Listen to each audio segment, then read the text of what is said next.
Atëherë të shkojmë te kandidatët e famshëm. Sipas nenit 149 të Kushtetutës së Republikës së Shqipërisë, ju duhet të keni parasysh që antarët ose më mirë kryetari i SPAK-ut zgjidhet nga antarët e Këshillit të Lartë të Prokurorisë. Antarët e lartë të Këshillit të Prokurorisë përzidhen nga një nën komision parlamentar që përbëhet nga 5 antar, 3 antar i ka shumica parlamentare dhe 2 antar i ka pakica parlamentare dhe bëhet rënditja dhe përzgjedhja e tyre dhe futen dhe bën antar të Këshillit të Lartë të Prokurorisë. Duke qenë në këto kushte, ju mendoni sot në 2025-ën, pasi Partia Socialiste nga 2017 deri më sot është e vetmja në pushtet dhe ju mendoni se në antarët e Këshillit të Lartë të Gjyqësorit, por edhe të Këshillit të Lartë të Prokurorisë janë të pavarur të paanshëm? Tani për ata që din të gjykojnë rregullisht, patjetër është e rregullt. Ne që bëjmë paragjykime, do të thotë që nuk është e rregullt. Dhe duke qenë që nuk është e rregullt, do të thotë që Këshilli i Lartë përbëhet nga njerëz të cilët ka të bëjë me ardhe dhe pruja nga Partia Socialiste dhe përveç kësaj, ajo që u shit tek populli shqiptar në mënyrë të gabuar, po më fal, disa sapunin për djath e konsumuan, më vjen keq që disa edhe shumica e tyre konsumimi ishte me sapun dhe ishte papam, nuk e di shëndeti tyre të jetë i mirë, por ne që jemi paragjykues menduam këtë gjë. Në rast se Yuri Kim shkoi atje dhe tha, Shtetet e Bashkuara të Amerikës duan Altini, se është amerikan, Altini çfarë bëri? Nuk ndoqi asnjë nga qeveria. Çfarë ndoqi? Ndoqi çdo njeri që ishte brenda Partisë Socialiste kundër Edi Ramës, që mund të rrezikonte karrikja e Ramës, dhe çfarë bëri nga ana tjetër? Ndoqi të gjithë ato të cilët janë kundër Edi Ramës në këto kushte që jemi dhe duan të marrin pushtetin, Sali Berishën dhe familjen e tij, Ilir Mehmet dhe familjen e tij dhe Velia dhe familjen e tij. Domethënë dikush që është logjikshëm, po ai ka arrestuar Ilir Beqe, po çfarë është Ilir Beqe përpara Erion Velis? Asgjë. Po çfarë është Ahmetaj përpara Erion Velis? Asgjë. Pra do të thotë që ne që bëjmë një paragjykim kështu të shtuar dhe pa një analizë konkrete, që kjo është me analizë dhe konkrete dhe i ka të gjitha brenda, po thjesht kërkohet ai përpunimi i dur dhe logjik dhe sistematik nga ai që dëgjon, që të kuptojë qartazi që zoti Dumani ka qenë shërbëtor i Partisë Socialiste. Janë fakte konkrete. Pse janë fakte konkrete? Po t'ju bëj një pyetje unë, pse duhet Dumani të arrestonte vetëm opozitar që vinin në pushtet, do vinin në pushtet dhe nuk arrestojnë një që është në pushtet i cili ka kryer një vepër penale të krimit zgjedhor? Dhe pse duhet të bënte një veprim siç bëri rasti i zotit Kristian, kryetarit bashkisë Baudes, mos gaboj, që procedoi për krime zgjedhore. Po pse duhet priste 2025-ën për të hapur një çështje 2021-shit dhe nuk hapi një çështje 2025-ën, sepse do binte që ishte ai fjalia o Kristian je me dy porta. Prandaj duke marrë këtë si një referencë dhe gjithmonë pa qenë paragjykues të këtij fakti, duhet të tregojmë tek opinioni publik që edhe këta zotëri dhe zonja që kandidon, ne nuk paragjykojmë, por themi të faktin konkret që ata do të jenë patjetër në llogaridhënie dhe në porosi dhe në gjithmonë të asaj që ne themi në ndikim të politikës së zotit Rama. Pse? Sepse në rast se zoti Rama vërtet ndaj një kundërshtarit politik, direkt ta kryetarët e SPAK-ut shkojnë në Europë, vendosin aty te libri emrin në mbi emrin. Ka prova, s'ka prova, s'ka gjë. I mbledhim gjatë rrugës, në rast se nuk ka prova, ja referojnë policia na detyron ne bën provat e saj, e kupton, si Nesti Angoni, e kupton, dalin edhe nestat të tjera me radhë, dhe ne jemi në një vend që është një reformë e famshme dhe më dëgjoj pak të them edhe çka tjetër që është pak lidhet me këtë dhe jep, do të thoja, përgjigjen në kontradiktoritetin që ne tham edhe më parë. Çfarë tham ne? Por jemi kontradiktor, çfarë ndodh? Pra nuk përputhen njëra me tjetrën. Dhe unë dua t'ju them juve një pyetje që nuk do përgjigjemi kurrë bashkarisht, sepse nuk duhet të paragjykojmë mendimin e qytetarëve, po këtë duhet të lejmë qytetarëve ta kuptojnë dhe ta mendojnë. Për sa i përket reformës në drejtësi, të gjithë qytetarët kanë besim te SPAK-u. Pra do të thotë që në të gjithë popullin ka një nivel të lartë besueshmërie. Por rasti i vrasjes së gjyqtarit, të një gjyqtari të zakonshëm, të një proceseve të zakonshme, pse ky qytetar i cili bëri këtë vrasje nuk kishte një respekt ndaj sistemit ku ishte reformuar, sepse këtu te kjo reformë e famshme kemi besim absolut. Po të drejtësia e zakonshme, pse kjo reformë nuk pati impakt të kjo drejtësia e zakonshme dhe pati dhe të kjo vetëm e posaçmja? Okej, se dikush më thot një kriminal është një, po ne për shoqëri jemi të gjithë. Jam dakord me ju këtë. Po pse tek reforma e drejtësisë nga një herë kur bënte mbaronte gjyqi brenda 2 viteve, sot mbaron pas 30 vite? Në fakt, kjo që thua ti është e vërtet, sepse komentet në masën dërmuese për rastin e vrasjes së gjyqtarit, jo duke e lidhur konkretisht me atë, e dënonin sistemin e drejtësisë. Ndërkaq, në masë po dërmuese, po këta qytetarë mbështesin spakun. Dhe kjo është një pyetje që realisht duhet bërë në opinionin. Jo, më nxit ti në konkluzione tani. 1 + 1 na bën 5. A bën? Jo, nxirë ti. Se ne bashkë të 5-a, xhiro.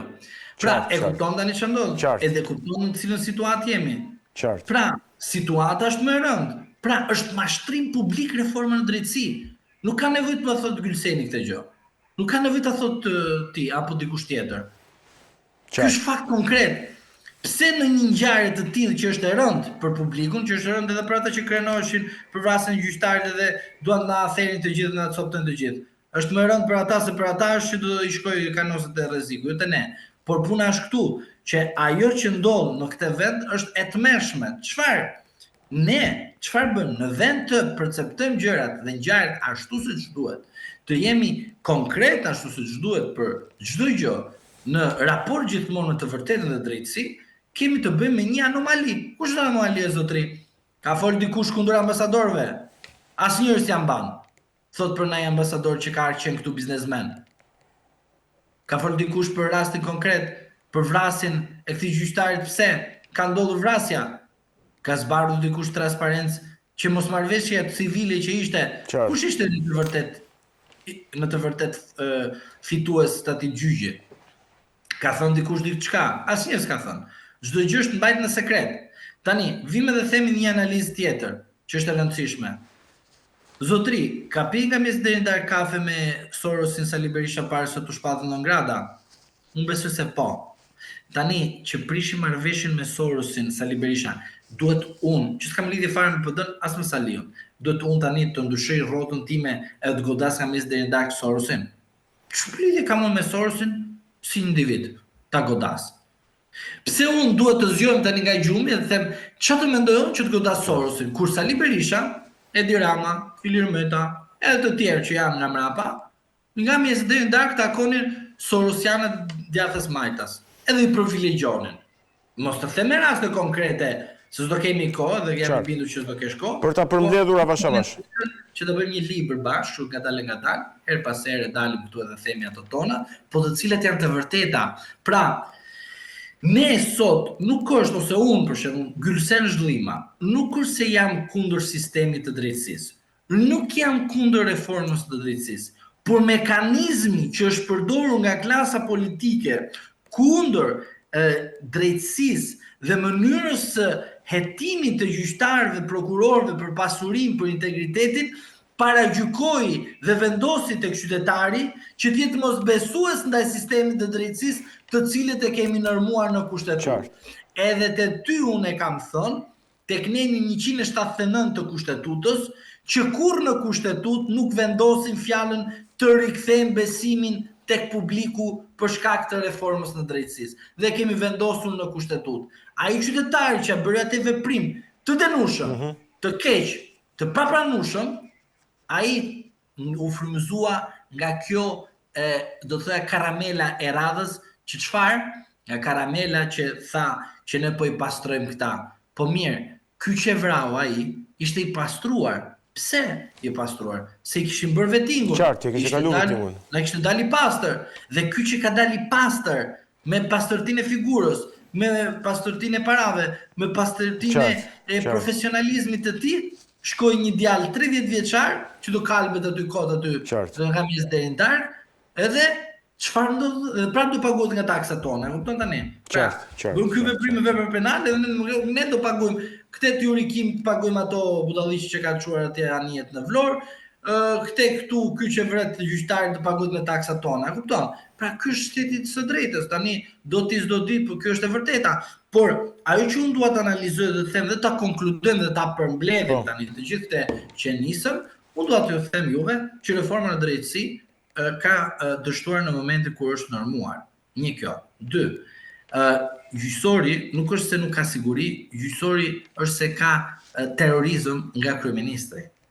Faktet flasin vetë. Dhe duke analizuar dhe duke e përfunduar edhe këtë gjë, unë do të them që jeta vazhdon, të gjithë do të jemi në një betejë, por unë jam i bindur që betejë do të jetë më e rëndë, do jetë më e frikshme, do ketë rreziqe dhe të gjithë duhet jemi vigjilent. Qartë. Gülsen, unë të falenderoj për bisedën dhe për të gjitha opinionet që sjell në studio dhe patjetër edhe ekspertizën tënde nga pikpamja ligjore, si zakonisht. Edhe unë ju falenderoj për ftesën. Ishim avokatin Gülsen Zhlima, folëm për aktualitetin politik me ngjarjet e rënda të fundit. Ne do të kthehemi sërish në pjesën e dytë.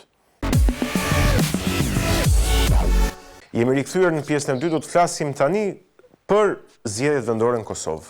Vetëm 2 ditë na ndajnë, 3 ditë na ndajnë nga data 12 tetor, kur qytetarët e Kosovës do të shkojnë, do të drejtohen kutive të votimit për të zgjedhur kryetarët e komunave dhe asamblet komunale. Kam kënaqësinë që të flas për këtë çështje dhe jo vetëm për këtë çështje, por edhe për disa çështje të tjera që lidhen me Kosovën, me zotin Lutfi Bilalli. Kënaqësi dhe faleminderit që jemi së bashku. Kënaqësi edhe nga ana ime, zoti Egon. Po e nis në fillim me vendimin e gjykatës kushtetuese që është botuar, është publikuar dhe tashmë hyn në fuqi edhe afati prej 12 ditësh sa gjykata kushtetuese i ka dhënë Kuvendit të Kosovës për të zgjedhur edhe nën kryetarin nga komuniteti serb. Pasi kështu ka deklaruar gjykata kushtetuese që nuk konsiderohet i konstituar Kuvendi pa zgjedhur edhe të gjithë nën kryetarët. Do të arrijë që të përmbushet ky detyrim i Kuvendit në këtë harë kohor prej 12 ditësh i nderuar? Është vështirë të thuhet, nga se 12 ditë janë një afat që është i përcaktuar nga aktvendimi, i paralajmëruar edhe për një komunikim të mahershëm, por dje shpallja e aktvendimit tregon krejt 8 pikat, të cilat janë, mund të them për juristët, një komentar i mirë, i cili mund të jap në detaje të gjitha ato elemente që flasin se kujt kushtetuesja, me qenë se në pikën parë thuhet që pranohet kërkesa e palës ankimuse. Pastaj vijnë 7 pika tjera të cilat lidhen me nenet kushtetuese dhe paragrafet dhe me rregulloren e Kuvendit. Dëshiroj në aspektin juridik të iku këtyre gjëra pasi që nuk jam jurist dhe nuk të marr atë përgjegjësi, por nga ajo që shifet kushtetuesja ka dhënë ka arritur në një përfundim që të preferoj që është për interesin e shtetit të kaluhet dhe të mirë të qytetarëve. Edhe zgjedhja e nënkretarit të 5 nga komuniteti serb. Dhe një farë mirë parashëftja për 3 runde mund të përsëritet emri një kandidati dhe lëmundësinë dhe hapësirën që të jetë kandidat i shumicë bazë atyre pikave dhe rregullore së Kuvendit, të cilat i shpreh edhe vetë aktvendimi. Do thotë mund të jetë kjo që lista serbska ose lista serbe të jetë të përcjell kandidatin, të propozoj kandidatin. Po që se nuk propozoj kandidatin, atëherë me siguri e hub të drejtën dhe mund të kaluhet pastaj mund të them me atë deputetin tjetër që nuk i takon në listën serbe, që është Rashiqi.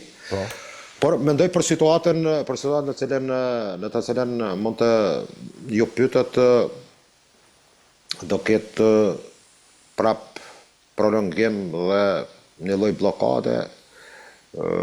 Besoj po që se forcat tjera të ish opozitës, që ande për shkak se nuk kemi ande pushtet, nuk mund të jam të drejtën dikujt pozitës opozit, mendoj që LDK, PDK dhe Alianca me votat e pakicave serbe dhe të kuptohet të komunitetit serb, të deputetëve të tyre, atëherë mund të kalojnë nën kryetari i 5. Mirë po, nuk kemi ende asnjë, mund të them, deklarim të këtyre partive, vetëm një citat të tyre që aktvendimi i gjykatës do të zbatohet.